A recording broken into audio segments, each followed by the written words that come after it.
So, the president of the Philippines, Duterte, said that God is stupid. Oh my God.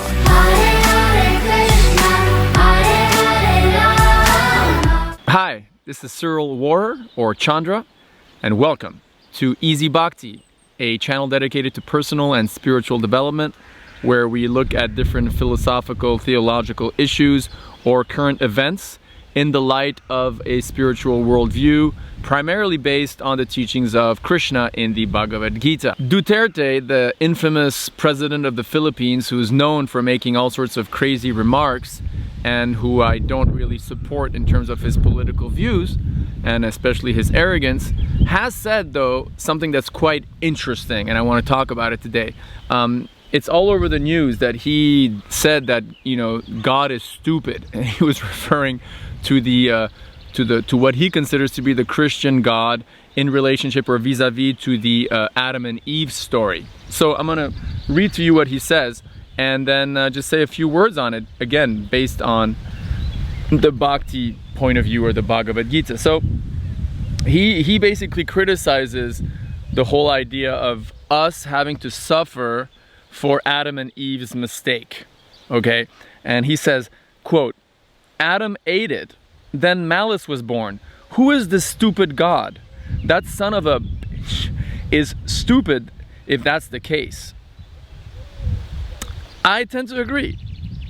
He goes on and says, you created something perfect and then you think of an event that would tempt and destroy the quality of your work.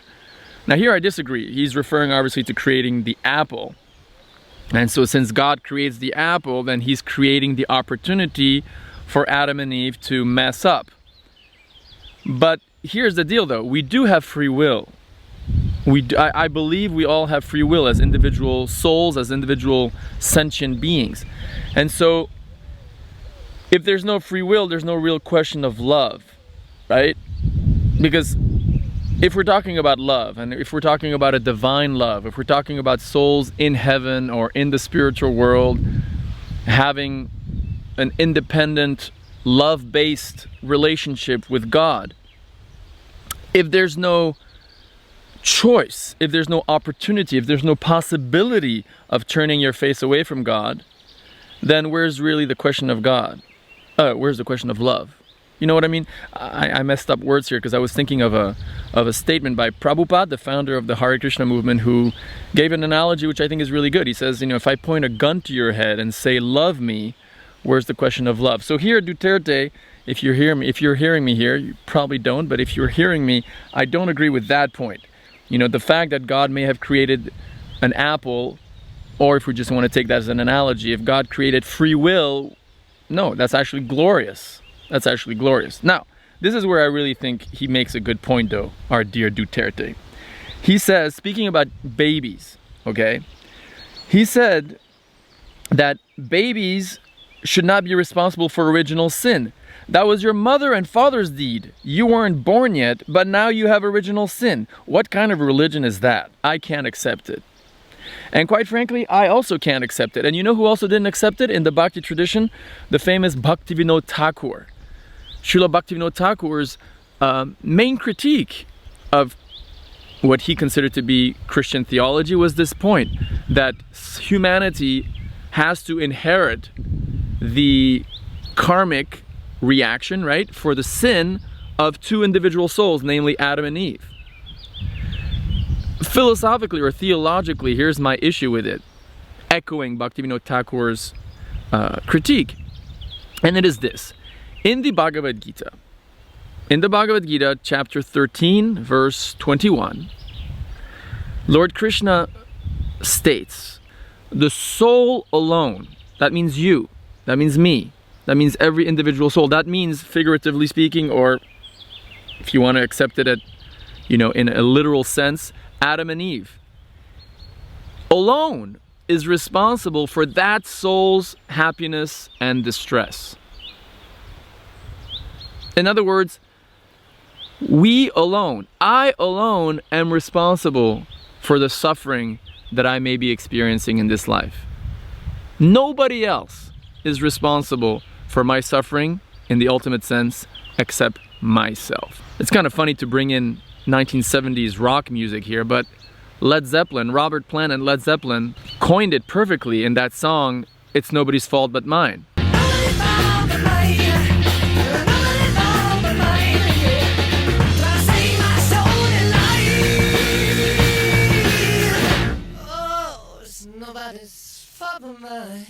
It really is nobody's fault but mine. So when you suffer, and who doesn't suffer? When you're suffering, when you're going through some difficulty, or when you are just, when you're suffering, you should tell yourself, it's not, my father's fault who didn't pay enough attention to me.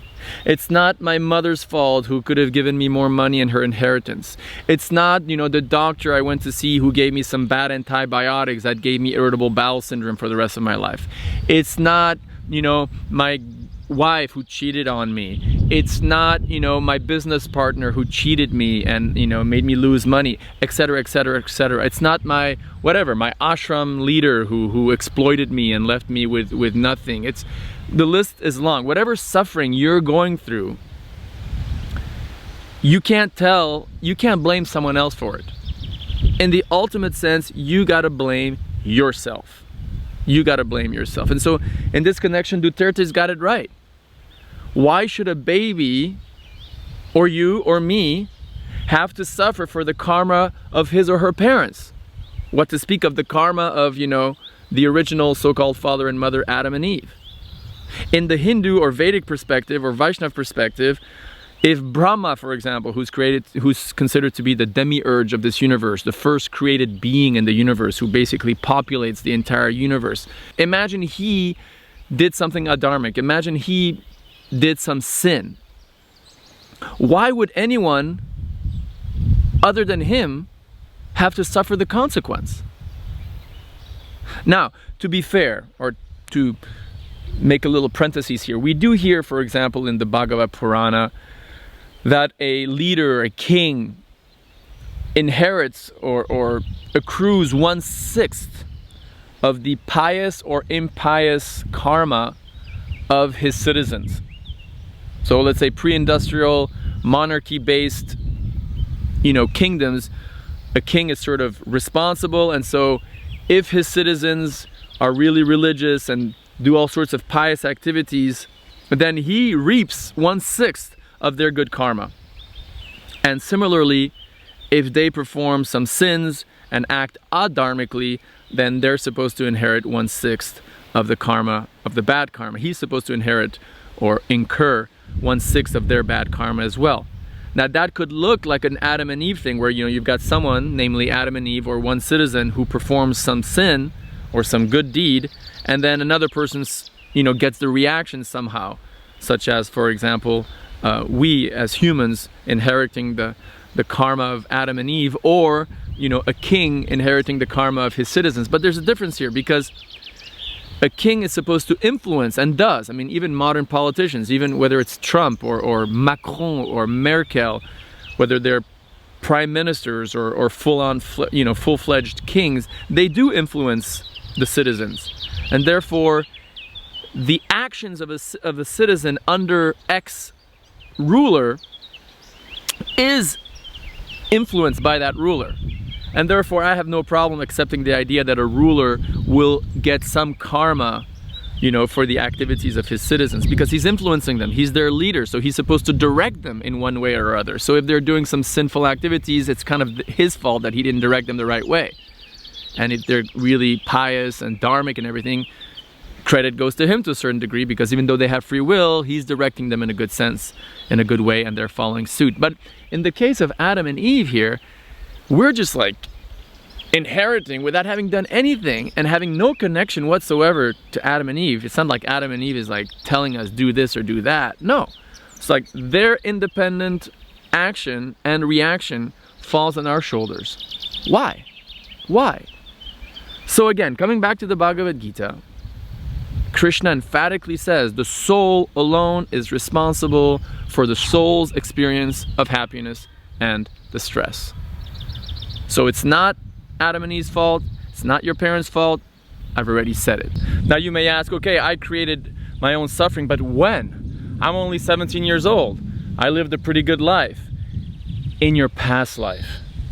That's the idea. In your past life, or in your past lives, we did something that deserves the exact amount of suffering that we are experiencing right now. So when we live a life like this, we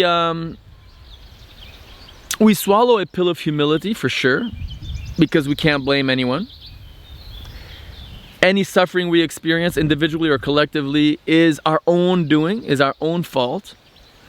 And it's a sobering experience, right? It's a sobering experience because we kind of have to own our own suffering. We have to own our own suffering and just live with it and realize that, wow, our suffering, my suffering, is due to nobody else's deed but our own, or ourselves. I don't know if you know a person called Satchidananda Swami. Satchidananda Swami is one of my favorite spiritual teachers. He's originally from Germany. He's, I think, a wonderful soul who gives great seminars and encourages devotees worldwide to chant the holy name of God regularly. And I remember when I was at a seminar of his in West Virginia, America, in the ISKCON New Vrindavan community, he was speaking, I forgot exactly on what topic, but he gave an analogy which made us laugh and which really stuck to me. It's graphic, but you know, Germans tend to be graphic sometimes, especially when it comes to toilet related things. The French are pretty good at that too, but they do it with a little bit more style and class. So he was saying with his German accent, imagine if you go to the toilet. When you go to the toilet and that thing comes out of you and it smells bad, you cannot blame that thing and say, oh, you are smelling so bad. No, because that thing came out of you only. That thing came out of you, and therefore, I'll stop the German accent, but the point is, he was saying, you know, you can't blame your excrement for smelling bad because it came out of you. And in that sense, the fault or the cause of the bad smell of the excrement is not the excrement, it's you. So similarly, it's nobody's fault but mine. We inherit our own karma and our pious deeds, and so we got to live with that mood. And if we just move forward in life, understanding that whenever I'm suffering, I caused this to myself, then we can live a sober life. And we can live a life of gratefulness too. Because when we're enjoying, we can think, wow, okay, I deserve this, but ultimately, you know, God is making it happen and is allowing this to happen. And when I'm suffering, if I wasn't spiritually inclined, I probably would be suffering a lot more. God is, you know, reducing the suffering. That's another topic. God's, you know, influence in our karma. And that'll be for our next video. But let's close with this. Duterte made a good point. What kind of stupid God would make a system in which 2 individual innocent souls, or 5,000 innocent souls, or 5 billion innocent souls, or whatever, X amount of souls, have to suffer for the bad karma of 2 other souls in another time, in another space? This does not coincide or does not jive with Lord Krishna's teachings in the Bhagavad-Gita.